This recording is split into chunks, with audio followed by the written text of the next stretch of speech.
మహబూబాబాద్ జిల్లాలోని ఏజెన్సీ ప్రాంత మండలాలకు ముందుగానే ఎన్నికల సామాగ్రి చేరుతోంది. కొత్తగూడ, గంగారం మండలాలకు ఎన్నికల అధికారులు చేరుకుని ఏర్పాట్లను పరిశీలించారు. ఈ ఎన్నికల్లో మొత్తం 156 రకాల వస్తువులను అధికారులు ఎన్నికల్లో వినియోగిస్తున్నారు. పోలింగ్ ఓట్ల లెక్కింపుకు సంబంధించిన ఒక్కో కేంద్రానికి 156 వస్తువులను చూసి అధికారులు ఆశ్చర్యపోతున్నారు. గ్రామ పంచాయతీ ఎన్నికల్లో విచిత్ర సంఘటనలు చోటు చేసుకుంటున్నాయి. ఏకగ్రీవాలకు అభ్యర్థులు పడరాని పాట్లు పడుతున్నారు.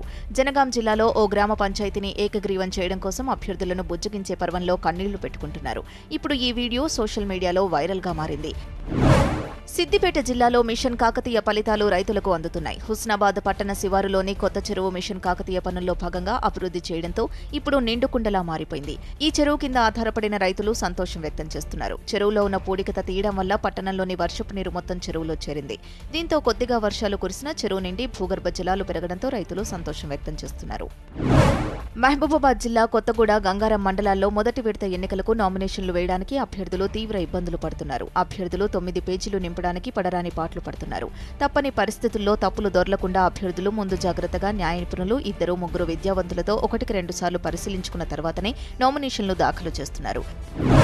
జనగాం జిల్లాలో మొదటి దశ నామినేషన్ల పర్వం ముగిసింది. జిల్లాలో 5 మండలాలు, 100 పంచాయతీలు, 906 వార్డు మెంబర్లకు నామినేషన్లు ముగిశాయి. పోటీ చేసేందుకు ఉత్సాహం చూపిన వారు ముగింపు దశలో ఉత్సాహం చూపారు.